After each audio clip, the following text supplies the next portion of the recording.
Vous écoutez Pierre Nantel. Alors, un des sujets les plus fréquents dans l'actualité, c'est le rapport que le Québec, que les Québécoises, les Québécois ont avec l'immigration. L'immigration temporaire, l'immigration permanente, les demandeurs d'asile. Et on a remarqué une lettre ouverte qui était tellement pertinente qui, en gros, amenait une piste de solution en disant si la solution à nos problèmes d'intégration des immigrants était un secrétariat aux relations interculturelles. Alors, c'est ce qu'avance notre doctorant de l'Université d'Ottawa, David Carpentier, qui est avec nous en studio. Bonjour, David. Bonjour, M. Nantel. Merci de me recevoir. Bien, ça fait très plaisir, d'autant plus que c'est un sujet qui est qui est d'actualité.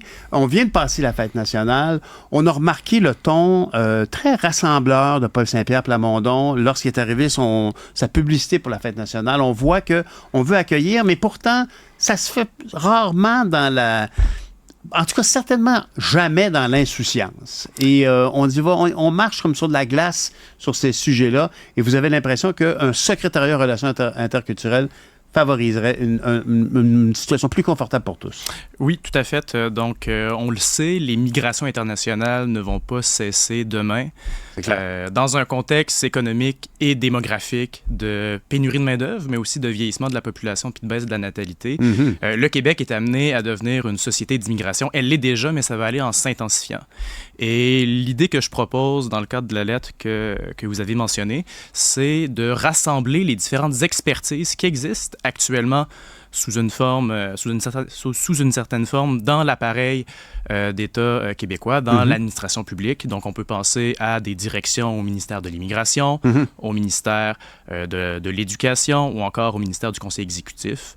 Il y a un bureau de coordination de lutte contre le racisme, de prendre toutes ces unités-là et de les rassembler au niveau du ministère du Conseil exécutif. Donc, pour les auditeurs et les auditrices à la maison, le ministère du Conseil exécutif, c'est un peu un organisme transversal à l'ensemble de l'État du Québec. On a les différents ministères, éducation, agriculture, santé et tout ça, et il y a des sujets qui devraient passer de façon horizontale au travers de chacun de ces silos-là. On pourrait penser, disons, à des politiques environnementales, crise climatique, etc. On peut parler de francisation, mais on peut aussi parler de rapport avec les nouvelles cultures des gens qui arrivent chez nous. Oui, tout à fait, puisque l'immigration, c'est l'accueil, l'intégration des nouvelles personnes qui se joignent au Québec, mais par la suite, il y a une diversité d'enjeux qui concernent l'ensemble des ministères et organismes du gouvernement et, selon ma perspective, les relations culturelles en font partie. Donc, en créant ce secrétariat aux relations interculturelles, ce serait une manière de donner à un organisme public, à une structure administrative dans l'appareil public québécois, le mandat explicite de contribuer à l'édification d'une nation québécoise plurielle et rassembleuse en développant les relations interculturelles harmonieuses. C'est magnifique ce que vous dites. En luttant aussi contre le racisme et les discriminations qui sont aussi un cheval important. C'est beau ce que vous dites. Les choix de termes que vous utilisez sont magnifiques et sont pleins d'espoir, d'optimisme parce que, comme vous le dites, les mouvements migratoires sont loin de s'arrêter, vont aller en augmentant. Mais ce qui est quand même inusité, c'est que vous évoquez la création de ce que quelques personnes cyniques pourraient dire, bon, un autre bébite, là, un autre ministère, on n'a pas besoin de ça. Au contraire, parce que ce que vous semblez exprimer, c'est qu'il faut coordonner l'approche dans tous les secteurs. Oui, il faut la structurer. Et si l'abolition des commissions scolaires n'était pas importante, on n'en aurait pas parlé autant. Idem pour la centralisation, la décentralisation du réseau de la santé. Se doter d'outils d'action publique comme un tel secrétariat pourrait, je pense, substantiellement contribuer aux relations interculturelles harmonieuses, à l'accueil des personnes immigrantes sur le territoire. Entre autres, puisqu'il y a un problème, il y a un enjeu, notre action, elle n'est pas suffisamment structurante. Actuellement, l'espace des relations interculturelles est occupé essentiellement par le gouvernement fédéral. Seulement le gouvernement fédéral dispose d'une politique officielle d'interculturalisme qui a formalisé son modèle d'intégration de relations interculturelles au début des années 70. Je ne peux pas m'empêcher d'intervenir ici. Ils ont une approche d'interculturalisme ou de multiculturalisme? Le gouvernement fédéral, c'est de multiculturalisme. C'est ça. Mais parce que ça semble être une nuance, mais c'est quand même majeur. Le multiculturalisme canadien voit la population comme une mosaïque de pastilles distinctes, alors qu'au Québec, on aimerait plutôt voir un interculturalisme, c'est-à-dire apporter tous ces gens qui arrivent d'ailleurs et interagir au niveau culturel culturelle avec sa culture du Québec Oui. et en faire un amalgame unique, pas en case distinctive pour chacun. Mais cette approche-là, vous évoquez ici à quel point le fédéral de nature s'est investi dans l'accueil des migrants. Au Québec, on ne l'a pas assumé pleinement. On le fait pour des questions de pénurie de main-d'œuvre, essentiellement. Oui, mais puis même pour renchérir sur ce que vous venez de mentionner, il faut comprendre que l'interculturalisme et le multiculturalisme, ce sont deux modèles distincts. Il y en a un, le multiculturalisme, qui est adapté finalement au contexte d'une communauté politique majoritaire anglo-saxonne en Amérique du Nord qui a une capacité d'assimilation beaucoup plus importante que celle d'une nation minoritaire de langue française. Et c'est là que l'interculturalisme se distingue. Merci, parce qu'il répond à des enjeux, à des problèmes différents. La politique d'intégration linguistique, elle ne peut pas être la même dans le reste du Canada que qu'est-ce qu'on voit ici au Québec.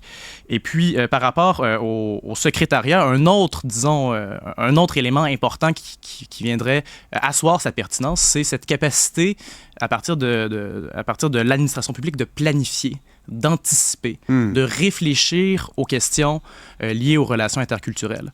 Monsieur Carpentier, j'ai une question pour vous. Est-ce qu'il y a des secrétariats sur d'autres thématiques que les relations interculturelles qui sont déjà en fonction, qui fonctionnent actuellement à Québec? Oui, tout à fait. On peut Lesquels? penser au secrétariat aux relations canadiennes qui porte sur les relations intergouvernementales entre Québec et Ottawa, entre autres le secrétariat sur les affaires autochtones. Donc, encore une fois, un enjeu, comme vous l'avez dit plus tôt, transversal qui nécessite la mobilisation de l'ensemble des acteurs étatiques. Et pour les relations interculturelles, c'est de ce concours-là qu'on a besoin. Donc, vous n'arrivez pas avec une proposition qui nécessite... Il y a déjà des modèles qui existent, qui permettent de faire passer des enjeux d'un ministère à l'autre pour assurer une continuité. C'est vraiment une bonne image, là, les silos verticaux de tous les ministères qui doivent prendre des décisions, mais un organisme, et le bureau du premier ministre est d'ailleurs le premier organisme qui traverse tous les ministères. Oui, tout à fait. Le ministère du Conseil exécutif l'est. Et force est de constater qu'actuellement, le ministère de l'Immigration, de la Francisation et de l'Intégration a aussi beaucoup d'enjeux opérationnels à traiter. Lorsqu'on pense, entre autres, à la francisation des nouveaux arrivants ou même la régionalisation de l'intégration, de l'immigration plutôt. Et on pourrait se poser la question à savoir, ne vaudrait-il pas mieux d'avoir un espace de réflexion loin des projecteurs où des gens pourraient travailler à la production d'enquêtes, la production de données pour guider notre action publique? C'est très pertinent.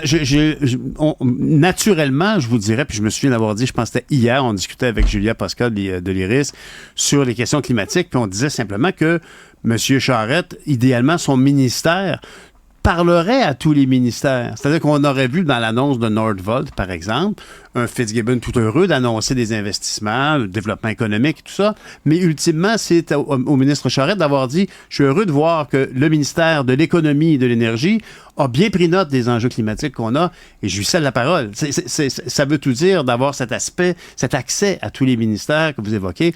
Dites-moi, vous étudiez en quoi? Actuellement, vous êtes docteur? Doctorant, oui. Je fais mon doctorat à l'Université d'Ottawa en sciences politiques. En sciences politiques. Mais c'est fascinant. Il y a très peu de gens qui arrivent avec des propositions d'outils de travail. C'est comme si, au lieu de parler de maison, vous me parliez d'un étau ou d'un nouveau grinder très efficace. C'est vraiment intéressant. Vous parlez d'outillage pour arriver à des meilleures politiques publiques. C'est quelque chose qui vous anime beaucoup, la question de l'apport de l'immigration dans un pays? De l'apport de l'immigration, oui, qui doit, selon moi, être davantage reconnu, mais aussi la question des rapports intercommunautaires ou des relations intergroupes. On a au Québec une majorité d'héritage canadien-français, on a des minorités culturelles et la relation entre ces groupes est rarement réfléchie et prise en compte. Et si on souhaite continuer l'aventure d'une nation francophone en Amérique du Nord, selon moi, le groupe majoritaire doit tendre la main à ces minorités afin de susciter chez elles, de contribuer chez elles au développement d'un sentiment d'appartenance. Et ça, c'est en tendant la main qu'on va y arriver. Tout à fait. On parlait tout à l'heure avec Philippe Lorange de la situation en France où la question de l'immigration, ça fait les choux gras de la droite actuellement. À juste titre ou pas, ça c'est une autre histoire, mais au niveau politique, c'est quelque chose dont on parle beaucoup. La question du Québec est particulière parce que donc la question canadienne avec l'immigration est importante, mais celle du Québec, elle est encore plus parce que, comme vous le mentionniez, il y a l'existence d'une nation distincte à l'intérieur de la Fédération canadienne qui, si on n'accueille pas, si on n'orchestre pas notre accueil des nouveaux arrivants, les nouveaux arrivants se joignent à ceux qui les accueillent et ce sont les Canadiens, même s'ils sont au Québec. Tout à fait. Et ici, le mot-clé, c'est planification. On a fait de la planification à la fin des années 70 en adoptant la charte de la langue française qui a installé certaines balises. Là, je pense qu'on est rendu au moment d'adopter de nouvelles balises, de se doter de nouveaux outils. Le secrétariat en fait partie. Je l'ai dit plus tôt, une loi cadre qui viendrait formaliser le modèle québécois d'intégration et de vivre ensemble en est un autre. Mm-hmm. C'est le moment d'envoyer des signaux clairs sur quelles sont les intentions d'une nation qui souhaite se faire accueillante. Exact.